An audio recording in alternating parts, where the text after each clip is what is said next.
What's going on? Welcome to another live edition of Real Fans Real Talk.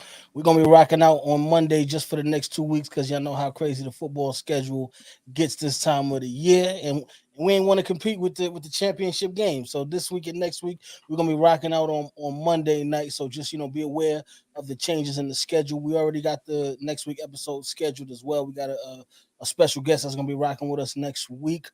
Before we get into all of that though, I gotta start this show off, and I gotta say rest in peace to my pops, John Raymond Lofton. He went home early this morning, but I know he would have wanted me to still rock out and do the show tonight and put on for the family. So rest in peace, salute, and I'll see you when I'm coming home too. All right. Now, with that being said, we got some business we got to take care of. As you see, I've been rotating my hats again, Eric. But when you see what I got here. Shout out to my guys over at BBR Productions too on the hoodie. But you see what's on the hat right there. You see that Baltimore sign. You Eric, you was with me when I got this one. Yes, You was at the we were spot with me. we were actually on our way to that week 3 game, Ravens and Colts, and we made a stop. Yes, yes, Shout out to the good folks over at White Marsh Mall. We stopped over there and we saw that. facts. I actually out that was one of them I picked out too. That I was like, yeah, that joint is kind of fire right there. So yes. Exactly. So I had to put that on today because my guys has been playing pretty well lately. I'm proud of the Baltimore Ravens. Lamar Jackson. And I gotta say this. I know I've been hearing the little chitter chatter about this the past past couple of weeks. Really. Eric, and I want to take you back. Do you remember at the beginning of the season when it was this whole big thing about how nobody around the league wanted to sign Lamar Jackson? Yeah, I remember that. You remember I that? remember Remember that. that shit? Nobody wanted to Mm-hmm. sign a former MVP Mm-hmm. who done broke a couple of rushing records for at the QB position. Nobody wanted to Mm-hmm. sign that brother, so he Mm-hmm. came back and he stayed where I wanted him to stay in Baltimore. To run it back. And now look, the man is on his second MVP, headed to the AFC Championship game, a home championship game. I believe it. I want to say it was what was it? Was it 53 years? I think it was since the last Baltimore home championship game. I was reading the stats earlier. It's been a while though. It's been a long time since Baltimore had a home AFC Championship game. But That is that is they correct because during their 2 Super Bowl runs, those were both on the road. They had to yes, win. They had to win one time in New England, and they had to win one time. The first time they won, they had to beat Tennessee in Tennessee. yes. So great performance. The game started off slow. I was a little nervous texting you in that first half, Eric, but they definitely got it together, turned up. Lamar Jackson was incredible, man. Four touchdowns that game, two passing, two rushing touchdown, ran for 100 yards. If fantasy was still going on and you had Lamar Jackson in, it was a big week for you. But I can't give him all the credit because those receivers have been stepping up every week. Especially with the absence of Mark Andrews. Shout out to Isaiah Likely. He has stepped his game all the way up with it, in the absence of Mark Andrews. Zay Flowers, Aguilar's, has played a lot better. But that Baltimore Ravens defense, what they did to one of the hottest quarterbacks going into the playoffs, you got to tip your hat to those guys. Well, you have to tip your hat to them. I want to start with the first part you mentioned about Lamar. To be fair, there were maybe one or two teams that did want him, but as you mentioned, for the most part, there was this rumbling around the league that the price tag is too high, which is crazy when you consider the kid is 25, 26 years old, league MVP. But Makes no nonetheless, sense. right, certain teams out there, I'm sure, are kicking themselves right now. The Atlanta Falcons specifically, because they could have Mhm. had an opportunity to go get him, they didn't. Um, Lamar Jackson was phenomenal. He solidified what we've already said about him, that he was the MVP of this league. Trip, for the people and the supporters and followers of the show and that show Must Love, they should know this. You and I have said probably since about week 12 that the Ravens were the best team in football. They were the most consistent team in the AFC all year this year. You look at their losses. I'm not counting week 18 because they didn't play anybody. Their 3 Yeah. previous losses were all situations where they were winning the game in the fourth quarter. And then they, for whatever reason, had lapse in judgment, a couple bad plays. They lose the game. The Ravens, since acquiring Roquan Smith last year in the middle of the season, they have been the number one defense across the board. We're talking 20 plus weeks now that they've been the best defense. So no one should be surprised about that. But the biggest surprise for me was the poise that Lamar displayed on Saturday. That game is 10-10. It had no business even being close, had no business even being competitive with the Texans because the Texans weren't moving the ball offensively. The moment they came out of halftime, Lamar took over that game completely as a passer and as a rusher. He also continues to break more records. We know he's going to be a two-time MVP. He's also the first quarterback to ever lead his team in rushing and lead them to a conference championship game. And that had never happened before. The Ravens are a scary team, man, and I don't know how you game plan for what they do, because if you try to take Lamar's legs away, he has evolved as a passer now, where he can hurt you down the field with Zay Flowers, with Odell Beckham, with Isaiah Likely, and then, as you mentioned, Nelson Aguilar, a veteran who came in and gave him some good stability this week. So they are a super dangerous team. Oh, by the way, they're only on like their fifth running back at this point because J.K. Dobbins is out, Mitchell is out. So, they've had to rotate a lot of different running backs. The old line wasn't completely healthy all year this year. Now they seem to be getting healthy. The Ravens are a very scary team that can physically beat you up and outskill you. Yeah, absolutely. Oh, and they may just be getting a late Christmas gift because Mark Andrews is most likely going to play in the AFC Championship game. Right. So, I mean, what are you going to do with that type of firepower on offense? And then on the other side of the football, the best defense in football, Roquan Smith, since he got to the Ravens a season ago, that has been such a difference in what the Ravens have been able to do defensively. I'm hoping Marlon Humphreys can play in the championship game as well because I know he had to sit this one out. But what they have done to that Ravens defense, I'm very proud of them because for a while it was looking a little bit shaky.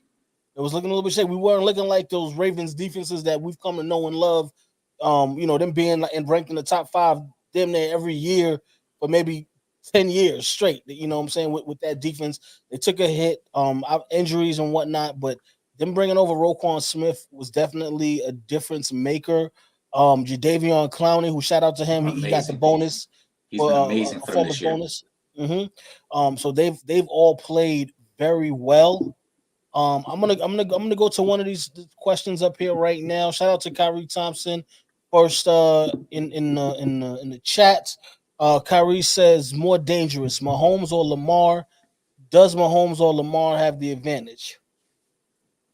I'm gonna say they're both equally dangerous because the reason I want to say Mahomes is they're equally dangerous. Now, I would give the edge to Mahomes if he had a legit number 1 wide receiver right now.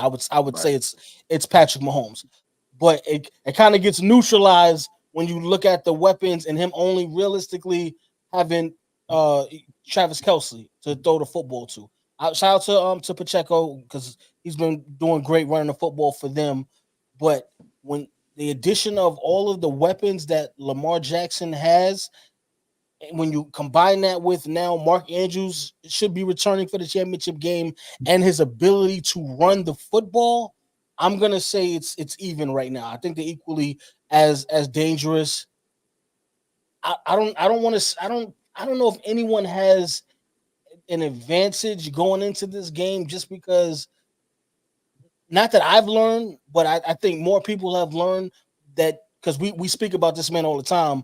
You cannot doubt Patrick Mahomes and what he's able to do with next to nothing. And we saw that once again this past weekend. What can you say? So I'm gonna say it's even right now.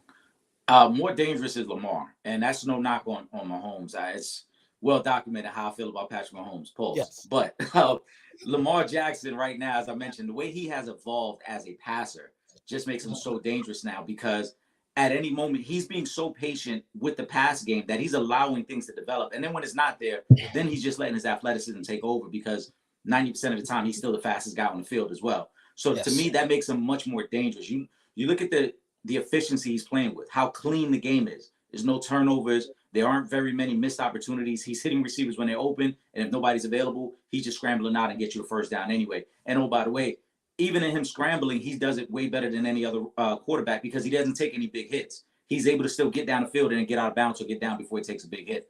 But in terms of advantage, I will give it to Mahomes, and here's why. Lamar, obviously, this is the deepest he's gone in the playoffs. This is his first AFC Championship game. So there, no matter what anybody says, there are going to be jitters going into this game.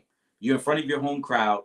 This is a big opportunity for the Ravens to get to a Super Bowl. So there are going to be some jitters, and there may be some moments early in that game where Lamar's got to settle himself down. For Mahomes, this is 6 straight AFC Championship games. This is nothing new to him.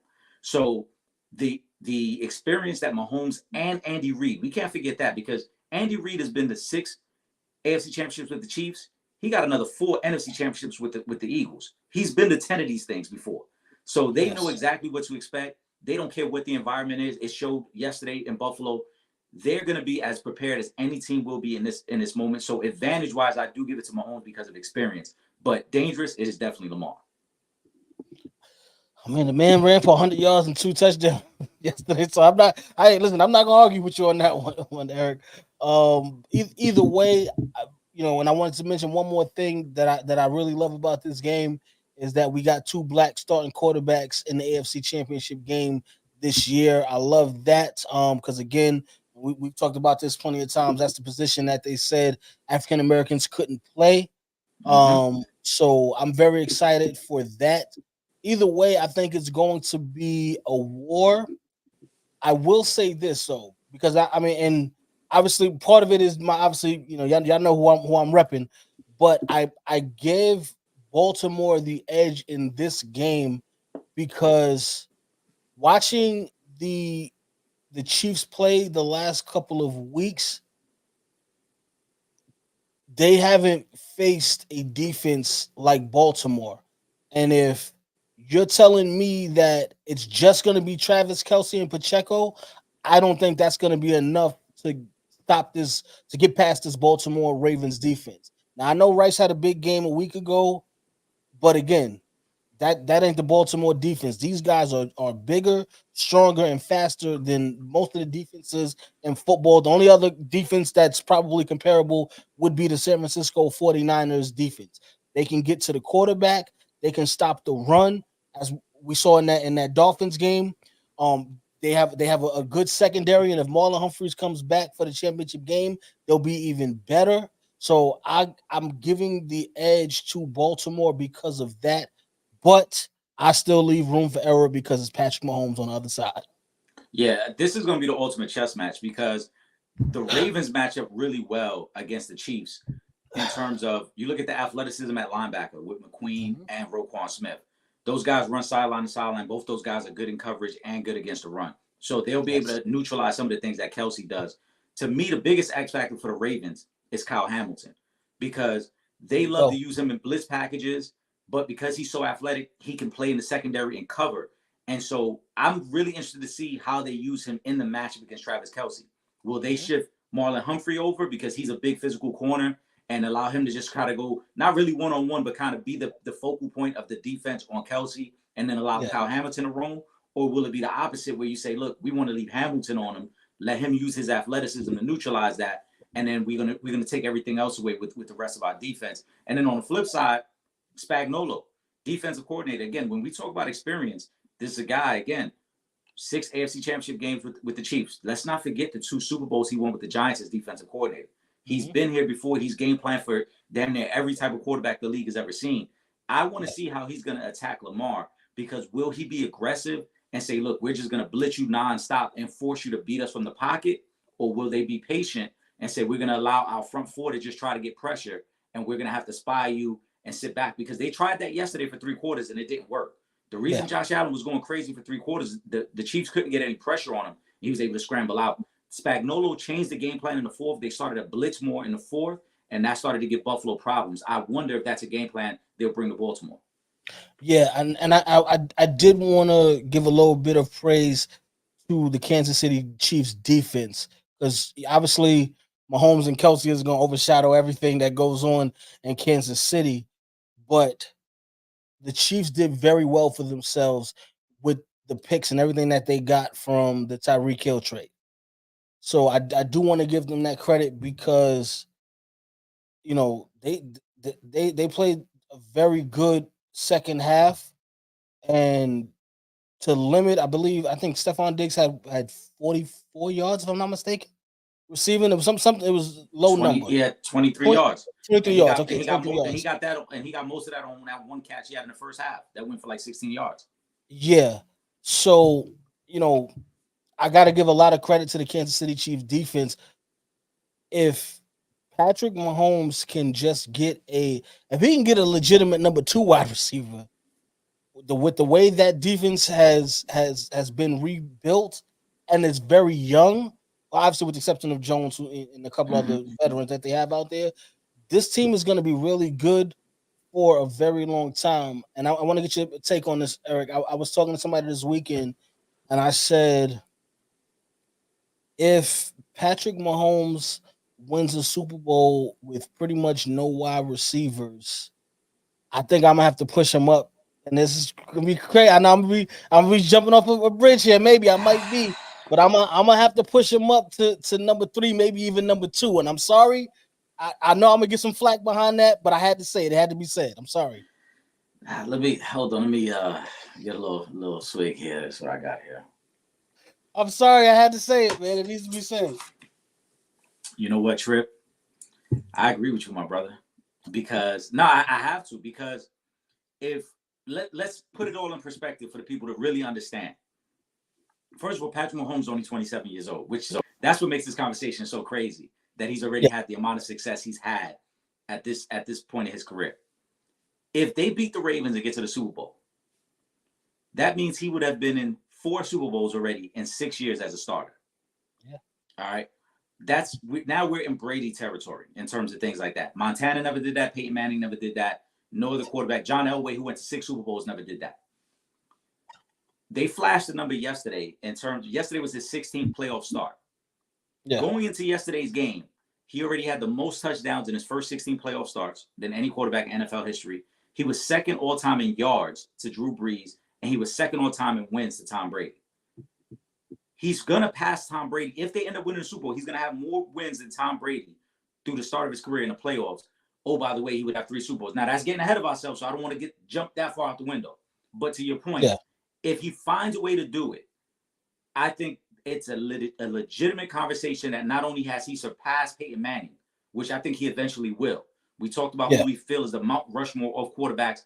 Everybody knows how I feel about Peyton Manning. That is my all-time favorite quarterback. Mahomes is going to be greater than Peyton Manning when it's all said and done. But if he does it this year and this early in his career, he will surpass Peyton Manning because he would have already played in the same amount of Super Bowls as Peyton Manning and had more rings than Peyton Manning. And then the real conversation could be had between him and Joe Montana. I don't think he can surpass Joe Montana just yet. Yeah. But he would be in the neighborhood.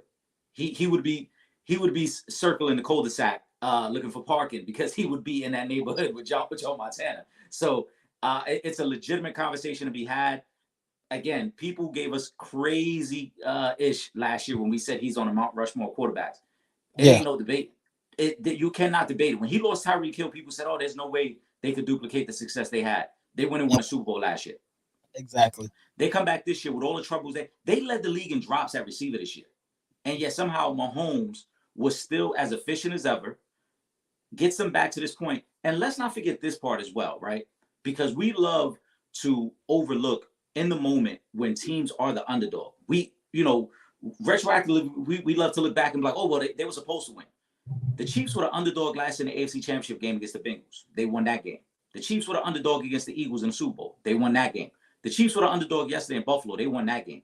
Mahomes all time is 9-1 as an underdog in any game, right? And I mean 9-1 as an outright winner. We're not even talking covering the spread. He wins those games as an underdog. Look back at those teams. The Chiefs weren't better than the Bengals last year as far as talent. They weren't better than the Eagles as far as talent. And I don't think they were better than the Buffalo Bills. All Patrick Mahomes does is win. It doesn't matter who you put in front of him, he wins. And if he finds a way to do it again next week against a Baltimore team that is far more superior in terms of talent, there's no way you could tell me he's not in the conversation as a top 3 all-time quarterback and possibly even number 2 already. Yeah, and that's why I had to speak on it, because you have to respect what he's doing just to continue to get back to this point. And again, one thing I said earlier, if you give him a legitimate number 2 wide receiver, he can win a Super Bowl. And we saw that last year when Juju was their best receiver, legitimate number 2. What do? They go to the Super Bowl. They win the Super Bowl. Now, obviously, this season there's a lot of younger wide receivers out there. Um, I don't even think you could make the case. You could barely make the case that these guys are number three wide receivers. Barely with the drop passes and everything that we've seen this season.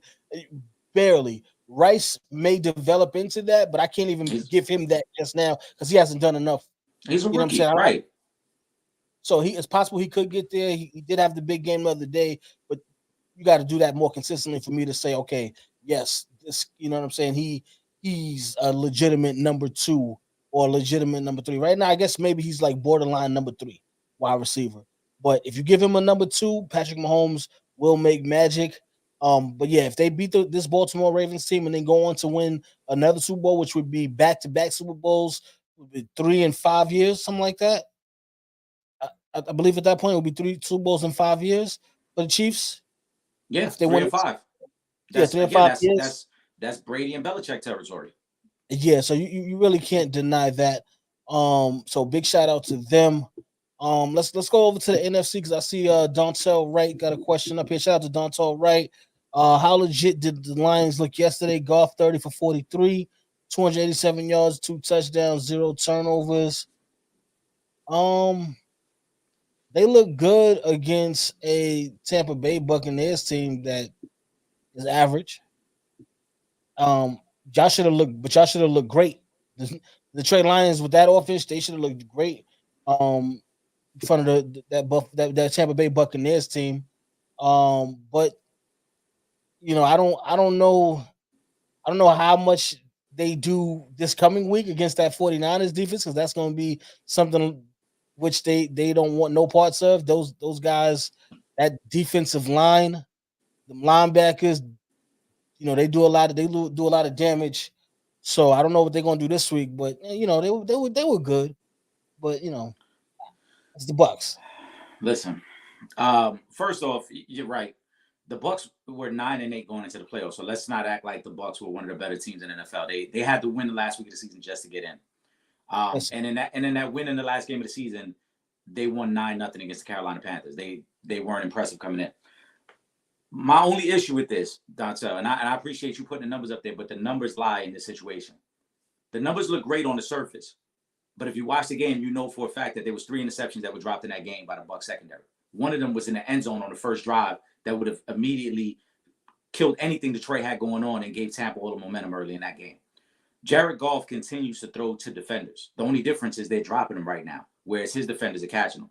I thought Baker Mayfield played better than Jared Goff yesterday. And I know people, if you look at the numbers, you're like, oh, Baker threw 2 interceptions. Well, the first interception wasn't his fault because that bounced off Mike Evans' hands and right to C.J. Gardner-Johnson. The second yeah, interception was more in desperation mode. They were trying to get down the field to possibly try to tie the game when he threw the second one. But Baker Mayfield, to me, I thought played a better game than Jared Goff. Jared Goff also got a lot of help from that running game yesterday. So to me, the Lions have looked okay. They've looked good. I'll put a little bit more than okay. They've looked good. Have they made me feel like, wow, they're a legit threat? No, because I don't think they should have beat the Rams. When you look at the game, even against the Rams, they put up 21 points in their first 3 possessions. They scored 3 points the rest of that game. yeah, The Rams slowed them down. The biggest difference in that game was that the Rams kept kicking field goals in the red zone as opposed to scoring touchdowns. If the Rams scored touchdowns, that's a completely different game. Yesterday, against the Buccaneers, a team that the Buccaneers lost 3 guys in their secondary yesterday during that game. The Buccaneers were tied 17-17 going into the fourth quarter. yeah, The Lions had 2 big plays down the stretch. Jameer Gibbs, shout out to him with a big rushing touchdown in that game that then gave them distance. But even with giving them distance, what does Baker do? He comes down the field, they score with just under 5 minutes left. And then Jared Goff can't get the first downs to ice that game away. And Baker gets the ball back with 2 minutes. You give the ball back to any one of these other quarterbacks we're talking about with 2 minutes, they're probably going to go down the field and score against this Detroit Lions defense. So it's going to be very interesting to see how they fare next week against a Niner team that's far better than the Tampa Bay Buccaneers team that they just beat, and a Niner team that I don't think will drop those interceptions that Jared Goff almost gave away yesterday. yeah.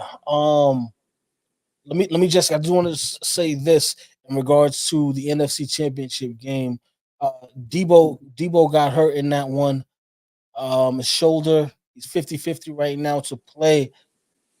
How much will if Debo cannot play, how much will that change the outcome of this football game? It'll have an impact because it's one less toy for Kyle Shanahan and all the things he likes to do. But um, you look around that offense, we've talked about it before too. I think we probably have loved the 49ers more than most people have in terms of their weapons, because we always give them credit. A lot of people want to talk about Brock Purdy. Brock Purdy is a product of that system. And that's no knock against Brock Purdy. He does what he's supposed to do. But when they show that graphic at the beginning of the game, Trip, like who's the offensive starters? When they show Christian McCaffrey name, you know what they show right under that? All pro. George Kittle, all pro. Debo, all pro. Brandon Ayuk, all pro this year. Trent Williams, all pro. So no disrespect to Debo. You miss Debo, you're going to feel the absence. Pause. But you still got a lot of other weapons on that team for Kyle Shanahan. And I don't think the Lions really match up against all those other weapons. You look at what Mike Evans did yesterday. You look at what Cade Cotton was doing yesterday. What you think George Kittle and them guys going to do on Sunday? They going to have a Fields day. And don't let that defensive line get to Jared Goff, because they got the speed to do it with Chase Young and Bosa on the other side. So, I don't see this game being close. I will say this. I was a little bit disappointed with the 49ers because I felt like they should have been in control of that game a lot sooner. Obviously, the defense started to look more like their defense in the second half, getting the 2 interceptions. But they're if Debo doesn't play, guys are gonna have to step up, because you don't want a situation where the Detroit Lions come in there and steal one. Yeah, they do have the offense where they can put points on the board. I mean, my takeaway is this. There's two things I take from that. The first, Lamar Jackson talked about this too, to reference the Ravens. When he talked about it after they beat the Texans, he said, we came out a little sluggish because we had that bye week. And we had to kind of get back in a rhythm. And then in the second half, you saw the Ravens take off. And I think you saw the same thing with the 49ers. Second half, they got a little more comfortable when they took control of the game. But the other part we can't overlook is, remember, this is the third time they've played the Packers in the playoffs in the last 4 years. Matt LaFleur, his first 2 years there, he got the Packers to the NFC Championship game against the 49ers, and they lost with Aaron Rodgers. So these two teams are very familiar with each other. Also, Green Bay had a lot of momentum coming into this game. The 49ers had a bye week, and then they had nothing to play for week 18. So they were in the same situation as the Ravens, where they pretty much went 3 weeks without playing meaningful football. I think the moment that the Niners settled in and they kind of like, all right, we got our rhythm back, you started to see that the Niners looked like themselves. Same with the Ravens. Second half of those games, you saw more of the version of those teams we saw all year. So I wouldn't put too much stock in that, because, again, the familiarity between those two teams, and also the 3 week kind of layoff. Let me throw up Kyrie Thompson's comment up here. Did the loss change your opinion of Josh Allen? Allen on frustration. It sucks. Losing sucks. Obviously, everybody likes to win. I don't think it changed my opinion of Josh Allen, because I still have him ranked where I have him ranked. But I will say this. Last year when they lost, I put more of the onus on Josh Allen. This year, I did not put the onus on to Josh Allen. I feel like they were restricting Josh Allen because of the turnovers. I feel like they weren't letting him be a gunslinger the way he normally is a gunslinger. I feel like they were kind of trying to tame what he did in the passing game. Obviously, the field goal kick that could have tied the game up, you missed that one. That hurts a lot. But no, I don't think it doesn't change my opinion of Josh Allen. I still have him. I still think he's in the upper echelon of quarterbacks in this league. It just, the win doesn't go your way every Sunday. Yeah, this isn't on Josh Allen. I thought he did everything he could to win this game for them. He put him in position to potentially tie this game. This falls completely on Sean McDermott. Sean McDermott can't get the job done. And I talked about this on Friday, that I firmly believe, and I believe before the game, that if they lost, Sean McDermott will be fired. I think they're going to move on to Bill Belichick or possibly a Mike Vrabel. I think there's going to be a change there. Your Sean McDermott, it's not just the loss to the Chiefs that hurt. It's the fact that last year you had a home playoff game and you got embarrassed by the Cincinnati Bengals as well. It's the fact that this is the second time that you've been face to face. This is the third loss of the Chiefs, but this is the second time you've been face to face with the Chiefs and you flinched because you had a lead with 13 seconds to go and somehow y'all blew that game. And then you had this opportunity yesterday and somehow you blew that game. The fake punt, he got bailed out by the Mecole Hardman fumble because if the Chiefs scored it and go up 10 points, that game is over. And all everyone would have been talking about this morning is why would you go for a fake punt on your side of the field down 3 points? With that much time left in the game at that. Remember, it was over 8 minutes left in the game. Punt the ball away. Trust your defense to get you the ball back and make something happen. He got bailed out, and I think that's why he will lose his job. And for me, it doesn't change my opinion because I think Josh Allen, this is the second time we've seen him go toe-to-toe with Patrick Mahomes. This is the second time we've seen him rise to the occasion. Granted, as you mentioned, he didn't make a lot of the big throws down the field. They didn't have Gabe Davis yesterday, which obviously you could tell it was an impact. Yeah. But let's also not forget, Trip, if Stephon Diggs catches that bomb in the fourth quarter, the game is different as well. So Josh Allen did everything he needed to do. James Cook had 67 yards, Trip, going into the fourth quarter. You know how many yards he finished with? I think same amount, didn't it? What about around the 61. 61. He lost 6 yards in the fourth. So yeah. Josh Allen was doing everything in his power to will the Bills to win this game. My opinion does not change of him. My opinion on Sean McDermott, though, is different. I think Sean McDermott should be fired. Yeah, I think it's time. I also think that Buffalo has to improve the running game. They need a legitimate every down back to kind of give them some type of difference in what they do offensively. Because obviously we know Cook can have those explosive games where he runs for a lot of yards, but there's no consistency in the Buffalo Bills running game, so they could definitely use some help in the running game. I'm sure there's a veteran that they'll be able to pick up. But as of right now, they have to improve on that. I don't know what's gonna happen with Stephon Diggs because they've been having their little back and forth. And I do have to put some of that loss on Stephon Diggs. You are a top receiver in this football league, and you did not get the job done. So I do have to, get at him a little bit because if we get at Josh Allen when he has a bad game, we got to get at Stephon Diggs as well. We can't give anybody passes. Let me go. I'm gonna go. I know we talked about this a little bit already, but let me just throw Ron. Shout out to Ron Charles. Mahomes threatening Brady's GOAT status. He absolutely is. First of all, every year that he's healthy and plays a complete season, he's threatening Brady's GOAT status because his resume is improving and he's doing it at such a young age. So he's always gonna. As long as, like I said, as long as he doesn't miss big bulks of time, he's gonna continue to challenge Brady for the GOAT status because he's just gonna continue to add on to the resume.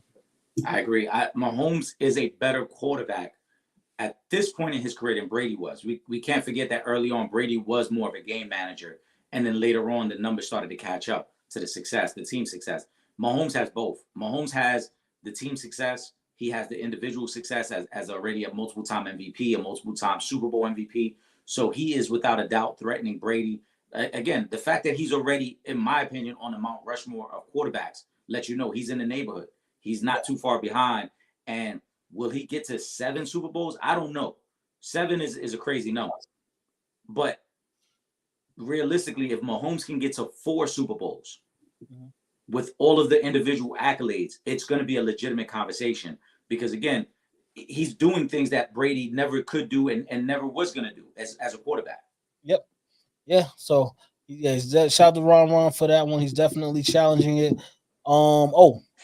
We got to talk. We got a couple of coaching hires. We had history being made in New England. Big shout out to Jared Mayo, who will be the first black head coach in New England Patriots history. I just hope that y'all people out there in Massachusetts, y'all welcome that man. He was with y'all. He was with y'all. He was on the team. But now I know as a head coach, it's a little bit different. But I hope y'all know what I mean out there. I hope y'all embrace that man and show him, the support that he deserves coming in as a first year head coach. Obviously, the New England Patriots have a lot that they need to fix. And it's gonna take some time.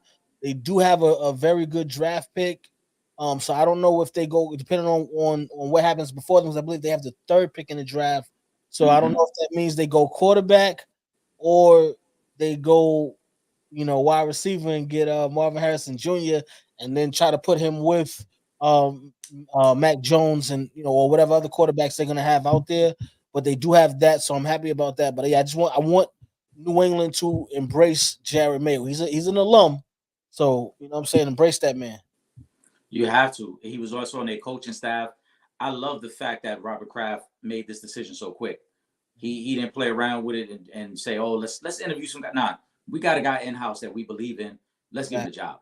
job. And the early indications are that the Patriots will target Jaden Daniels with that number 3 pick. Now, obviously, it's a lot of time between now and the draft come April. Things can happen. Guys have great workouts and they jump up the board, jump down the board. Trades happen. Will the Bears take Caleb Williams? Will they trade back? But the early indications are that the Patriots are going to target a quarterback. And if it goes the way we think, with Caleb Williams going number 1 and then possibly Derek May going number 2, Jaden Daniels would be their target at number 3. Hey, listen, I like it. I love it. If that's the case, he'll get to draft his quarterback, and he can start his regime. Shout out to Antonio Pierce as well, who has been officially named the head coach of the Las Vegas Raiders. So I'm happy about that. There's two black head coaching hires here. I know he was interim, but now it's actually official. So big shout out to both of those guys. Obviously, Antonio Pierce, Super Bowl champion with my Giants. So And I congratulations to both of those guys. shout out to Antonio Pierce. I love the support that he got from Tom Coughlin, who had released a statement talking about how proud he was of Antonio Pierce. And I really like that fact that a guy like Max Crosby, who's the star defense player on that team, immediately came out and said, "We riding with AP. That's our guy."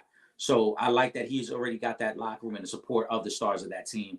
It speaks volumes of what he's already been able to do. And I think they're going to build on that momentum they had at the end of the season, Trip. I think AP is going to do some good things there. Exactly. Let me just take a quick minute to shout out all the supporters that's rocking with us right now. Whether it be YouTube, Facebook. I see y'all starting to check in on the Instagram as well. If y'all got any comments, put them, drop the comments in the tab. We're gonna get to all of the comments. Um, with that being said, we're gonna switch over and talk some NBA talk. We haven't had a chance to discuss the Pacers trade. Pascal Siakam is officially a member of the Indiana Pacers. Does that change where they finish for you? The addition of Pascal Siakam, because they didn't have to give up much to get him, and now you're talking about Miles Turner, Buddy Hield, Halliburton, Siakam. It's a nice little core set of players. It's a very good core, and I love the move because they're building something really good there and really stable around their young guys, around Halliburton, like you said, Miles Turner. You still got Ben Mathurin, who was a high draft pick for them. So I love what they're doing there. Unfortunately they had to give up Bruce Brown, who is a very good player, and I think is going to get traded to another contender as well. But I don't think it moves them into that next level, which of course is Boston, Milwaukee, and possibly Philly. But I think it's the level right beneath that, which is the level we talk about when we say the Knicks, the Miami Heat, the Cleveland Cavaliers, and now the Pacers. I think it puts them in that second group. And matchups mean everything in the playoffs. Depending on who they match up with, they can probably win a round or maybe even 2 rounds. But more importantly, they're a legitimate playoff team now, and they've elevated their name and their stature within the Eastern Conference. So they're a legitimate threat in the East now moving forward. I agree. Now will I throw them into championship contender? No, not Right. yet, but definitely I think they are a legitimate playoff team now. Siakam, who does bring championship experience from his win when Kawhi was there when Toronto won the NBA Finals. I like it. I like it for that team. Miles Turner, obviously, he's a really good defensive center. We talk about Halliburton a lot on this show and how much he stepped his game up. So I like the move for them. Um, Trade deadline, is going to be fast approaching. A lot of Lakers rumors. I'm surprised ain't nobody said nothing to me about the Lakers this week and what they've been doing. But the rumors are that they're trying to get DeJounte Murray at this point, but they're looking for a third team to take D'Angelo Russell if that is to happen. Um, do you think the Lakers pull this trade off? and they wound up bringing DeJounte Murray, one, and two, how much of an impact do you think DeJounte Murray will have on this Lakers team? I think it'd be a great addition. I've always liked this game. I love his defense. I think Atlanta's been a tough fit for him because of the high usage rate of Trae Young, and DeJounte is more of a true point guard. So that would scare me if I'm the Lakers, though, because how is that supposed to work in LA? We know Braun is very ball dominant, and to force DeJounte to play off ball isn't his strength. So that would be a challenge. But in terms of upgrading the talent, yeah, I like it. It's another talented player who can defend multiple positions, and I think would be an upgrade over D'Lo. I think he'll be an upgrade over Gabe Vincent as well. Yes. And putting him and Austin Reeves together, I think works. But the biggest challenge is he going to be comfortable playing off the ball? Yeah. I like the addition of DeJounte Murray because he's a two-way player. I sat and I watched I want to say it was the Nets game, the Lakers, when the Lakers played the Nets. And I'm watching this game and I'm like, you know what? I do get it because this team plays lazy, Mm-hmm. and as the old saying goes, you play up to or down to the level of competition. This team plays lazy. There was a couple of plays in a row. I'm watching DeJounte Murray, and I'm just like, yo, bro, are you gonna actually play defense? Because these guys are knocking down shots right now, and it wound up costing. Obviously, they wound up losing that game, and I don't if DeJounte Murray is out there, that doesn't happen because he's a much better defensive player. He's not slacking off and letting you shoot the basketball. I definitely agree with you with the Atlanta Hawks thing, um, but I don't think it will be much of a problem with the Lakers just because with LeBron, obviously he doesn't need to have the ball, but LeBron is okay if you're doing what you have to do. LeBron is okay with relinquishing some of that. Well, in Atlanta, Trae Young ain't giving that basketball up No. for nothing. So you don't have to worry, you know what I'm saying? So I think it will be a little bit different, but just the fact that he's a two-way player, I would like that a lot for the Lakers. So I do hope that they can get that done. Shout out to D'Lo because he has, as of late, he's been playing the last couple Mm-hmm. of games. He's definitely leveling up, which I think actually benefits the Lakers because it's like, all right, he's showing off what he's actually capable of. Obviously, they have to make add a third team into that trade with the Hawks because that's just it's not going to work because you're going to have a super offensive backfield with two guys that love to have the ball, that love to shoot the basketball, and I just feel like it'll be a situation where ain't no defense being played on the perimeter because if I don't get my shots, I just think it's going to be a problem. So obviously, I think they have to make that move. Um, One more thing in regards to the Hawks, Trae Young concussion, he's out indefinitely, so I definitely want to wish him a speedy recovery. Hope he gets back on the court soon. Absolutely. And I agree with most of what you said too. I mean, D'Lo's played well, but if you're the Lakers, you got to upgrade that. You saw the struggles D'Lo had in the Western Conference Finals last year, and again, you still want to be as defensively sound as possible come playoff time. So Dejounte makes sense there. Thanks. Oh, okay. So I want to. We don't got the ladies not in the building tonight, but we got a little bit of a messy topic here. Shout out to Udonis Haslem. He had his jersey retired um, by Miami. He's a lifetime Miami Heat, so I wasn't mad. Obviously, we know he's not the Hall of Fame talent, nothing like that. This is more of a lifetime achievement award for Udonis Haslem. But in typical fashion, Paul Pierce came with the hateration. He put this was definitely given. He commented on Haslam's jersey being raised in the Raptors. I'm not mad. I'm not mad at it. He was there for 20 years. He earned that. I'm not mad at it. I think sometimes when these guys talk on topics that don't really concern them, it minimizes their impact on the game because now we get into a point where we recognize Paul Pierce more for the things he talks about than his actual game. Paul Pierce was a really good player. Now, was he as great as he thinks he was? I don't think so. And that's not a knock on Paul Pierce. Paul Pierce is a very good player. But you know, to say here, why are you worried about who the Miami Heat are retired numbers for? What does it matter? If this was the Boston Celtics, I understand that. You know what I'm saying? But why are you so concerned with the Miami Heat retiring Udonis's number? And then the comment on social media like, oh, this was given. Why? What do you care?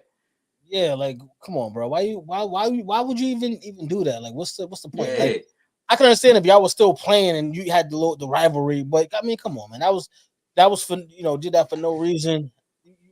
Just let him have his just too. Like I said, man, he was with yeah. that for 20 years.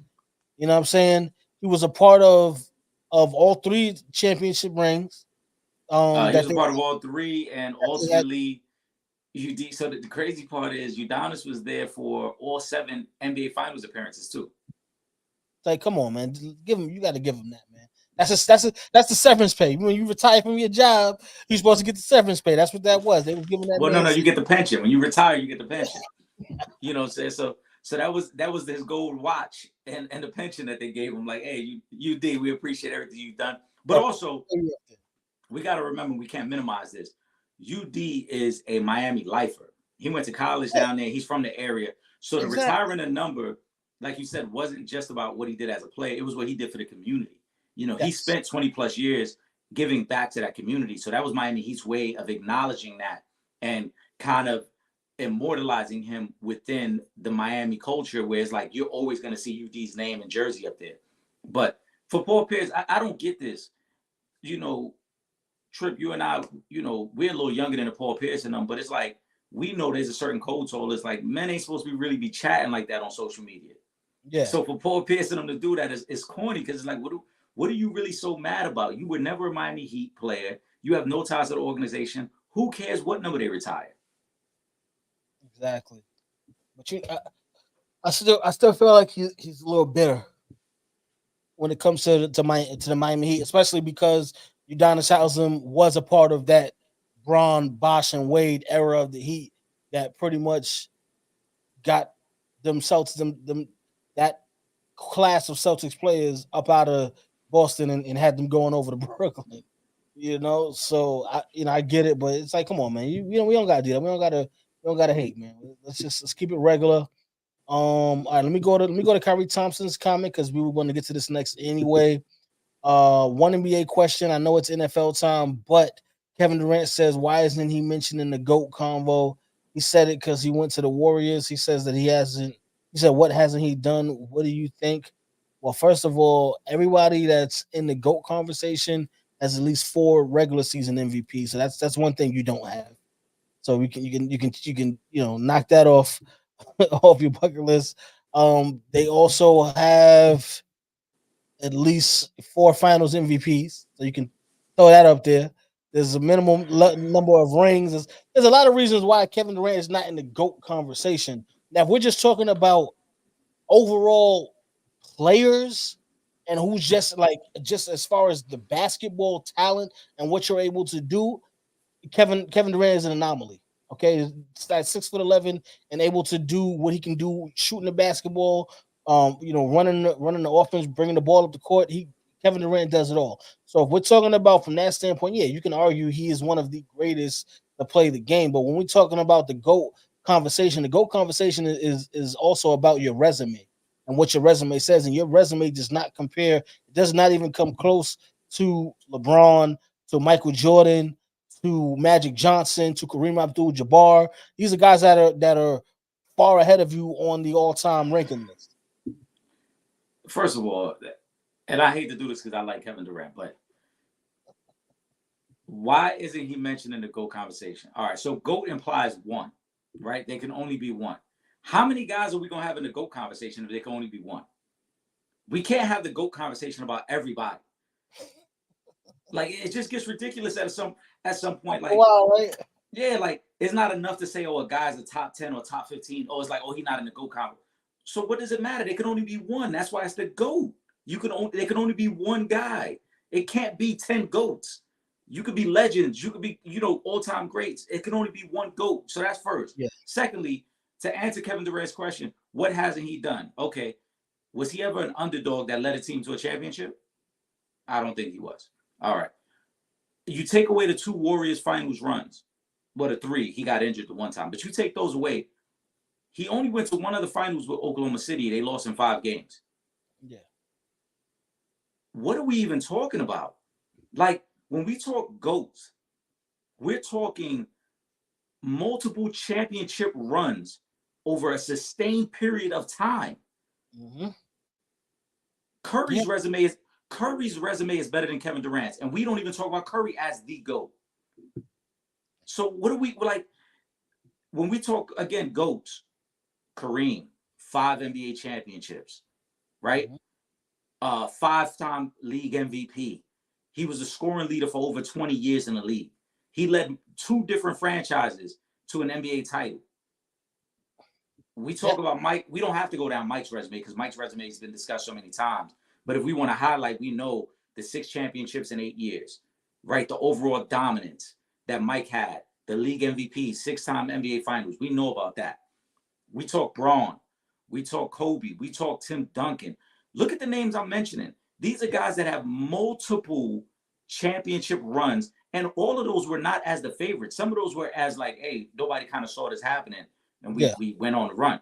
For Mike, in Mike's case, the first one was that for them. The other 5, they were the favorites. But that first one, they were underdogs. They were the young guns the first time they won a championship. After that, everybody kind of expected the Bulls to be a title contender. But you go down the list, Magic, Bird. Sorry, KD, as great as you are, your resume individually or as a leader is not stronger than any of those guys we mentioned. Yeah.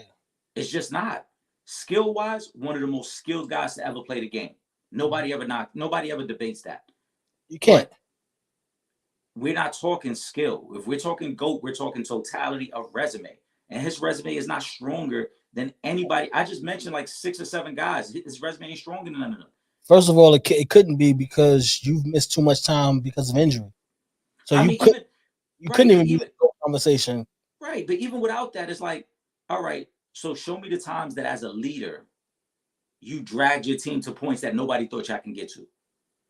Show me the times, because prime example, right, Trip, when Golden State beat Boston 2 years ago, we all said this got to be Curry's defining moment, because his prior championships, he didn't play the best, right? His prior championships, he didn't look like Chef Curry.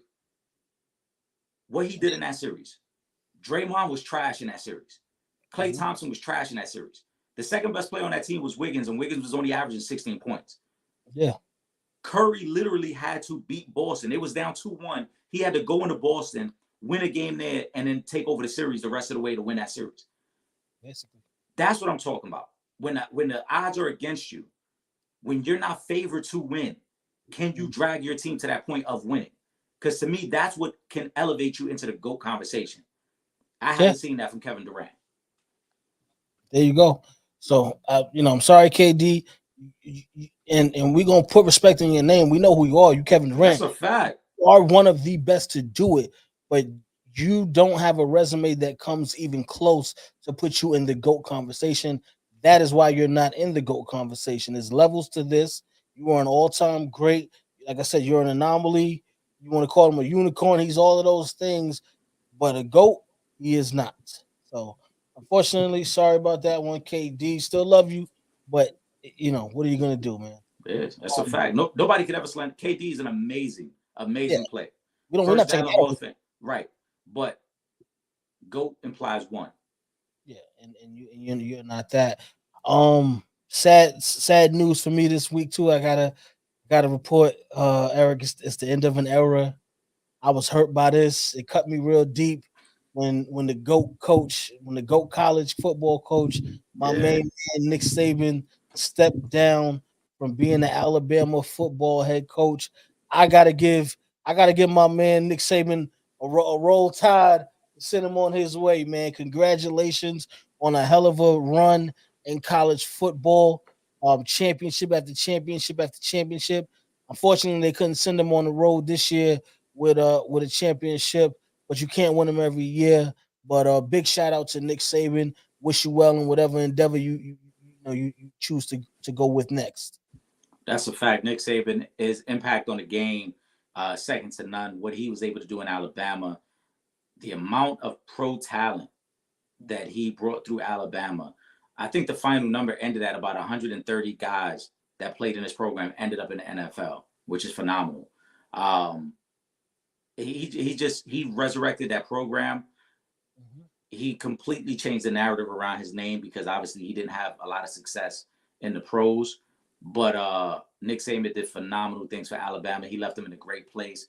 But I also think that he understood and saw the writing on the wall. College football had changed drastically. Do not minimize what Deion Sanders is doing in college football because it's not just Deion. There are other coaches who are going to take that model and realize that, hey, I can appeal to these young kids through social media, through NIL money, through all these different ways to get you to my program. So no longer do you need Alabama for the exposure. You can come to my program and get the exposure. And I think that's why Nick Saban had to walk away from the game. He understood the recruit game is completely different. He does not have his hand on the pulse of these young athletes the way that Deion and so many other coaches do. And you got to know when to fold them. He knew it was time. Walk away from the table now. And Deion already said he ain't trying to go coach at the pro level. So Right. he's planning on being a college football coach for a little while. So and I'm sure it's going to be other guys that come along because I mean now I believe he's supposed to be bringing up is it Warren Sapp is supposed to be D-line coach. that coaching staff. Mhm. At some point, Warren Sapp, if he's getting into coaching, he's probably going to want to coach his own team at some point as well. You think Warren Sapp can't get guys to come to play for whatever school he's coaching at? Because I bet you he can. So you're right, Eric. It's a changing of the guard that was coming. And again, if you can get that same type of exposure and more, because not even just exposure, the network that Deion Sanders has, he's going to bring around you. We had Wu-Tang Clan on the sidelines. We didn't have Gilly and Wallow on the sidelines. So many guys that had, rest in peace. I believe Dolph was there at one point down Dolph at Jackson State. Yep. Jackson State. You know what I'm saying? So when you have that, that's a whole other recruiting power that a lot of coaches don't like. That Deion has it, but he has it. You can't deny that from him. But we're gonna start seeing more coaches that have that and can bring, you know what I'm saying, a lot more to whatever school that they're leading. So I get it. But again, happy trails to Nick Saban. You know what I'm saying? One of the greatest to ever do it. Lastly, before we get into the final thoughts segment, a little bit of boxing news. Big shout out to the family. Bruce Carrington. Shushu will be back in the ring. He's back at the Garden February 16th. I already spoke to him. He's gonna make up for last time. He's gonna pull back up right after the fight so we can recap this fight. Hopefully, you know what I'm saying, we have a lot to talk about because the last time it wouldn't even been much to talk about anyway with the way that victory came. So big shout out to Shushu. Eric, final thought. Final thought as always, man. Appreciate the supporters who rock with us every week, man. Stay tuned. We got so many more things in store and so much content we want to bring you guys. We look forward, obviously, to next week's episode as that will be our one to prepare for the Super Bowl. We're gearing up and things are going to take over. Trip and I are working on some things. And as always, my brother, you know how we rock, man. My thoughts and prayers with you and your family at this time, man. Yes, sir. Yes, sir. Definitely looking forward to next week because we got the young boys coming on the show. Big shout out to Rocco. I was so happy for him when he was accepted and got that call to go to Rutgers. That's a big deal for him, especially Pacheco done lit the Rutgers torch again with the way he's been balling for the Kansas City Chiefs. So it's something to talk about now. So congratulations, Rocco. We're looking forward to having you on the show next week. And shout out to my guy Nick as well. Both of these kids, I've been filming them playing football since they were about 8 years old. So to see them both getting ready to go to college, Nick just accepted an offer to play for Wagner, and of course, Rocco is going to be QB for Rutgers. So congratulations to both of those young men. With that being said, though, for myself, Trip Young, my co-host, hold up, I can't even do that right now. Wait a minute, my bad. Let me run that back. Let me run that thing back. Make sure y'all locked in with us on all our social media: Instagram, Twitter at Real Fan Talk, Facebook.com/Real Fans Real Talk, YouTube.com/ For the Fans Productions, and of course, if you're not in the New York City area and you can't watch us on the on Verizon 43 Thursdays 8 to 9 p.m., don't worry. Just hit up the website realfansrealtalk.com. Click that red button on the homepage. You can watch from anywhere in the world. And of course, I mean, I know y'all already are, but just because we get new people every week, make sure you subscribe to both the Sanchez Show and the Real Fans Real Talk podcast. We are streaming on all major platforms. With that being said, for myself, Trip Young, my co-host Eric Sanchez, aka Legend in Two Games, we up out of here. Peace.